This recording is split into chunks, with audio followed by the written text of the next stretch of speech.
A sala de aula é que se muda uma nação. Na sala de aula não há idade nem cor. Por isso aceite e respeite o meu professor. Olá, boa tarde. Pode chegar que a casa é grande e é toda nossa. A TV Sintese está no ar. O direito é seu. Regras atuais. Os professores de educação básica, que são aqueles que lecionam na educação infantil, no ensino fundamental e no ensino médio, e que desempenham suas atividades profissionais em função de magistério, ou seja, em regência de classe, direção ou coordenação de unidade de ensino, poderão requerer aposentadoria, no caso dos homens, com 30 anos de contribuição, enquanto as mulheres, com 25 anos de contribuição. O cálculo para a definição da aposentadoria seria a média dos 80% maiores salários, contando a partir de 1994, para quem começou a trabalhar antes dessa data, multiplicado pelo fator previdenciário, que na maioria das vezes gera a redução do valor da aposentadoria. Agora, para que não ocorra a obrigatoriedade da incidência do fator previdenciário, seria necessário que o professor atingisse atualmente 91 pontos, somando a idade e o tempo de contribuição, e a professora atingisse 81 pontos, igualmente, somando a idade e o tempo de contribuição. Atualmente, a legislação em vigor prevê que esta pontuação será elevada a 1 ponto a cada 2 anos, até o ano de 2026. No projeto de reforma da Previdência, foram apresentadas 3 regras de transição e uma definitiva, que valerá até ser aprovada uma nova lei que irá regulamentar a matéria. A primeira regra de transição prevê a necessidade do professor ter 30 anos de contribuição e 91 pontos, somando a idade e o tempo de contribuição, e a professora ter 25 anos de contribuição e 81 pontos, somando a idade e o tempo de contribuição, sendo que a partir de 1º de janeiro de 2020 será acrescido 1 ponto para cada ano, até atingir 95 pontos para mulheres e 100 pontos para homens.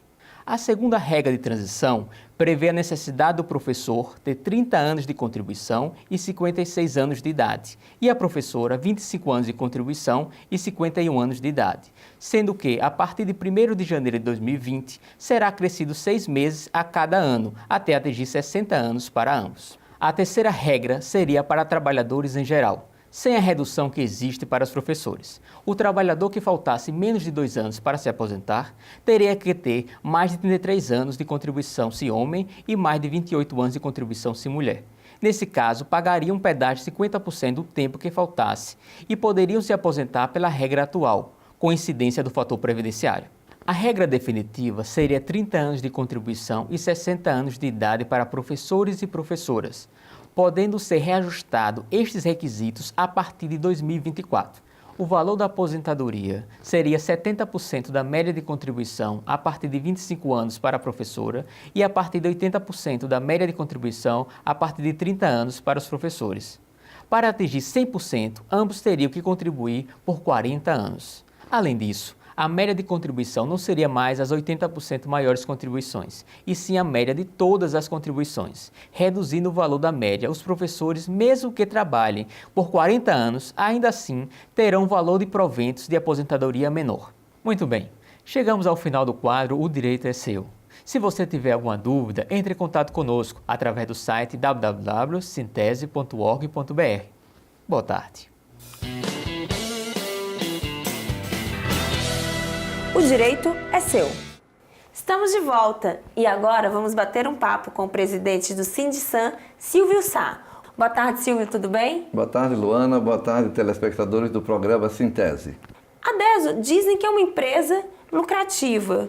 Por que há essa possibilidade de privatizá-la, já que ela é uma empresa que dá lucro? Tem sido veiculado na imprensa pelo atual governador Belivaldo Chagas a intenção da colocação das ações ao mercado financeiro da DESO. Isso é fruto da situação financeira pelo qual o Estado vem passando. Hoje, o Estado detém as ações do Banese, da Sergás e DESO. E por conta disso, tem sido tratativas na imprensa dessa real possibilidade, a possibilidade de investimentos do setor privado para uma melhoria de prestação de serviços da DESO. coisa que nós somos veementemente contra, porque a gente sabe que quem investir nas ações da DESO vão querer ter o seu retorno financeiro. Então, a gente diz para a população, se isso vier a acontecer, os investimentos não serão mais para a população carente, nem para aqueles assentados que hoje ainda não têm a disponibilidade de redes de água de distribuição, por conta do retorno financeiro ser pequeno. Então, os investimentos numa situação dessa serão feitos em zonas de expansão, em áreas nobres da capital e do estado, por conta do retorno financeiro. A DESO não tem fins lucrativos, mas no dia que o governo colocar as ações da DESO no mercado financeiro, aí sim ela passará a exigir a ter um superávit maior para ter esse retorno para os acionistas. Qual o impacto, tanto no social como econômico, caso haja uma privatização da DESO? A gente preocupa a questão da tarifa de água, que hoje a tarifa básica da DESO, a tarifa mínima de 10 metros cúbicos, corresponde a R$ 37,74.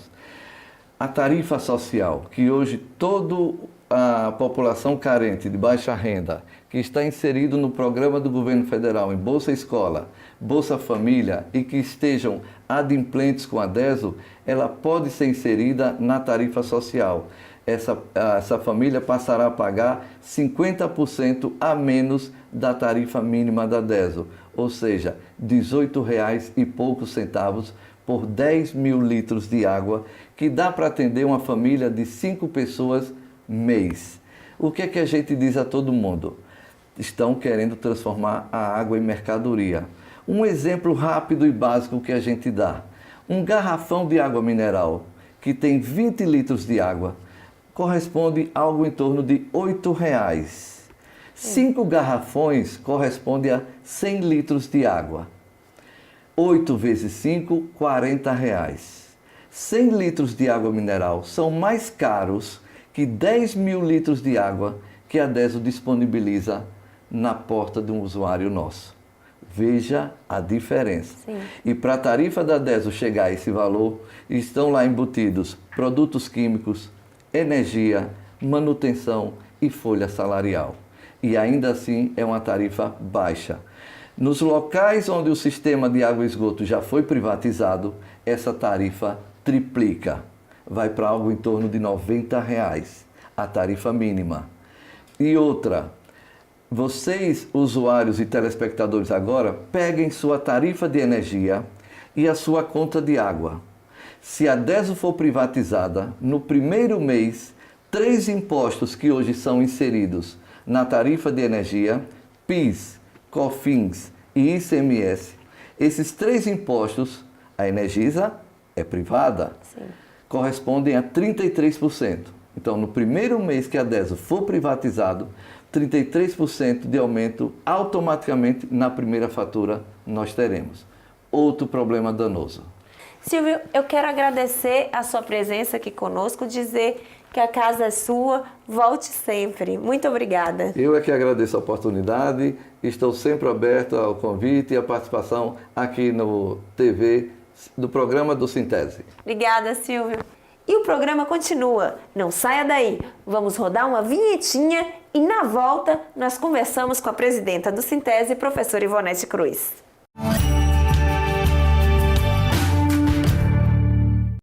Eu não disse que seria rapidinho? Já estamos de volta. Agora vamos conversar com a presidente do Sintese, professora Ivonete Cruz. Tudo bem, professora Ivonete? Ana. Então, na última quarta-feira, o Belivaldo esteve na Assembleia Legislativa para falar sobre a situação do Estado. E ele manteve o discurso da crise financeira. Se você é funcionário público, preste atenção. Se depender do governador Belivaldo Chagas, os servidores públicos estaduais vão passar mais um ano de arroxo. Ao mostrar a situação financeira do Estado na Assembleia Legislativa, o chefe do Poder Executivo deixa claro que a valorização dos servidores públicos não está na prioridade do seu governo. Ivonete, é isso mesmo ou entendi errado? Exatamente isso, Luana. É extremamente preocupante, porque, assim, no caso nosso do magistério, mas não só do magistério, de todos os servidores públicos, há uma política de arroxo salarial muito gritante há 5, 6 anos. E há uma expectativa sempre dos servidores de que o governo do Estado apresente uma situação em que possa começar a desconstruir esse processo todo, que foi esse arroxo salarial. Essa semana fomos informados que ele estaria lá na quarta-feira e lá estávamos, não só nós, mas uma Assembleia Legislativa lotada, com muita gente acompanhando o debate e que, ao meu ver, foi bastante frustrante para os trabalhadores, para os servidores públicos. Porque o governo, ao apresentar o cenário de crise que ele tanto fala, que é outra questão que a gente precisa discutir, traz como uma das suas medidas para a superação um processo aí de continuar arrochando o salário dos servidores, de construir aí um processo de não garantir reajuste mais uma vez. Mais uma vez, os servidores pagam pela dita crise. Exatamente. Então, assim, é muito preocupante e ainda encerra deixando meio um pânico, né? Porque o que a gente sentiu ao final ali na Assembleia Legislativa foi um sentimento de pânico, ou seja, virão medidas duras por aí. Não direi agora, mas já quero pedir o apoio aos deputados, foi essa fala do governador, de pedir apoio aos deputados e às deputadas, porque medidas duras serão encaminhadas. Mais duras do que a que nós já estamos vivendo é muito difícil. Imaginaram então, assim, que seja, né? Exatamente. Então, é muito preocupante o cenário em que se apresenta aí diante da fala do governador na última quarta-feira. Vamos agora falar também sobre um outro acontecimento dessa semana. Foi uma entrevista do secretário Josué Modesto Sobrinho ao site JL Político. E nesse site, nessa entrevista, o Josué, ele afirma que o Sintese é contra o ensino médio em tempo integral. E nós sabemos que não é isso, e por diversas vezes já falamos aqui, mas por que será que ele ainda insiste em manter esse tipo de discurso, dizendo que o Sintese é contra o ensino médio em tempo integral? Exato, e na própria fala do secretário ele diz isso, que sabe que nós somos contra, mas não sabe porque nós somos contra. Então, primeiro dizer de novo, reafirmar de novo, nós não somos contra. Nós não somos contra, e reafirmar isso para a sociedade, para os pais, para os estudantes e para o próprio secretário. Ele não sabe porque nós não somos contra, porque nós não somos. Nós não somos contra o ensino médio em tempo integral, nós somos contra o método, repetindo, o método de implementação. A forma como foi implementada, sem diagnóstico. A forma como foi implementada, sem condições físicas das escolas, sem fazer uma avaliação se a população, se a comunidade escolar daquela região tem condição socioeconômica de ficar na escola em tempo integral. Porque tudo isso precisa ser levado em conta. Eu preciso saber, por exemplo, se a população daquele lugar, a criança, a juventude, e no caso os jovens, porque é do ensino médio, tem tempo. Porque nós vivemos, quem está na escola pública tem uma realidade socioeconômica que requer do jovem que ele trabalhe. Ou que ele faça qualquer outra coisa. Foi questionado, foi feito um diagnóstico, foi feito entrevista, foi ouvir, a comunidade escolar foi ouvida? Não, foi implementado a partir de uma vontade. E, por exemplo, o próprio secretário cita na entrevista dele, que na escola lá do Coqueiral, a antiga José Alves Nascimento, suspenderam. Já esse ano decidiram por suspender o ensino médio em tempo integral, porque a comunidade não se adequou. Mas não é só essa escola. O que nós estamos cobrando, inclusive agora do secretário, e essa semana voltamos a encaminhar o ofício para o secretário solicitando a audiência, para a gente voltar a discutir, é qual é a matrícula que está tendo para o ensino médio tempo integral, qual é a adesão, como é que está esse processo de aceitação nas escolas de ensino médio tempo integral, porque para se manter um modelo é necessário que tenha avanço, que tenha melhorias, que tenha adesão, porque não é porque tem que ter, é porque está atendendo a demanda, está atendendo a qualidade. Então, mais uma vez, o secretário coloca que não sabe porque o Sintese é contra e, de fato, nós não somos contra o modelo de educação em tempo integral, nós somos contra o método. E contra o método nós vamos ser contra sempre, porque é preciso discutir com quem está no chão da escola. É preciso diálogo. É preciso diálogo, o que não acontece.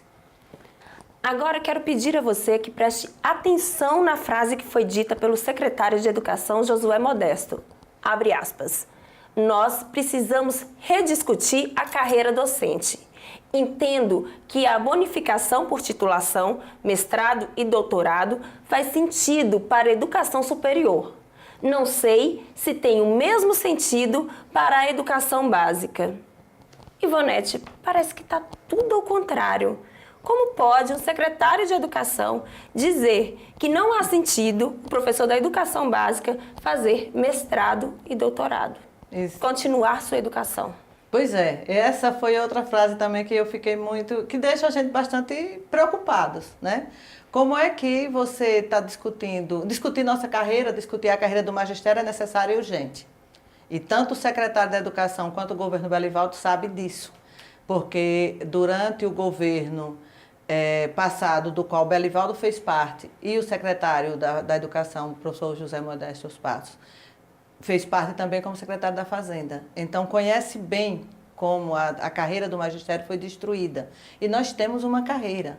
Nós somos profissionais da educação, que a nossa profissão ela tem um nível que depende da nossa formação. Professor com formação em nível médio, superior, pós-graduado, mestre e doutor.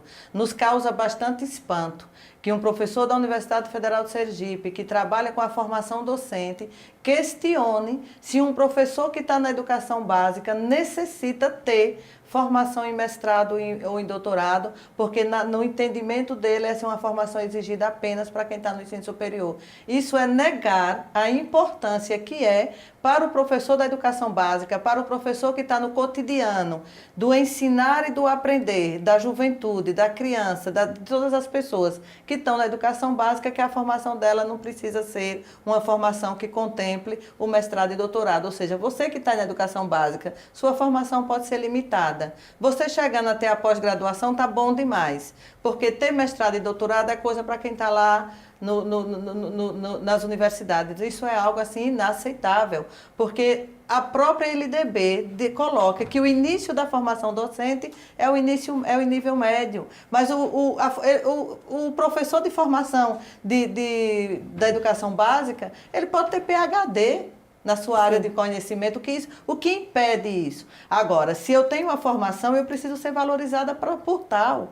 O governo ou o secretário de Educação achar que um professor do nível da educação básica não tem necessidade de ter formação em mestrado e doutorado, é dizer também que, portanto, ele não merece ser valorizado pela formação. Para além de negar a formação, então também há uma tentativa de destruição da carreira do magistrado. Desestímulo e destruição e de não incentivar o professor a estudar, a se preparar para cada vez mais exercer a profissão dele com competência. Assim, é extremamente preocupante, para mim ficou evidente ao ler a entrevista do secretário que ele precisa compreender melhor a organização da educação básica, como se organiza, como está distribuída, quais são os anseios do magistério sergipano, dos pais, dos estudantes, e que, ao invés de considerar que a formação até o doutorado pode ser não necessária para quem é um professor de educação básica, pelo contrário, é preciso incentivar que cada vez mais os professores queiram se formar, se preparar, avançar na sua formação, na sua profissão e ser valorizado por isso, através de um salário que esteja regulamentado por lei, e isso está regulamentado por lei, tanto pela lei LDB, como pelo nosso plano de carreira, pela própria lei do piso, que diz que o piso precisa ser pago nas carreiras. Então é algo assim inadmissível e que nós estaremos mais uma vez dizendo, precisamos dialogar e dialogar muito, mas não numa perspectiva de retirada de direito, não numa perspectiva de negação de matrícula, mas numa perspectiva de aumentar a matrícula, de melhorar a escola pública e de valorizar o professor. Essa é a nossa tese, a nossa defesa, e nós não vamos abrir mão disso. Agora, o secretário precisa compreender que formação de professor, ela é formação de professor, independente se ele atua na educação básica ou se ele atua no ensino superior. Ele é professor. Isso é positivo para todo mundo. Isso é positivo para todo mundo. Para o Estado. Para o Estado e para todo mundo, exatamente. Ivonete, quero agradecer a você pela sua presença mais uma vez aqui no nosso programa. Muito obrigada. Quero agradecer a você de casa também por mais um sábado aqui junto com a gente. Espero te ver no próximo sábado. Para você, boa tarde e boa sorte. Na sala de aula é que se muda uma nação. Na sala de aula não há idade nem cor. professor.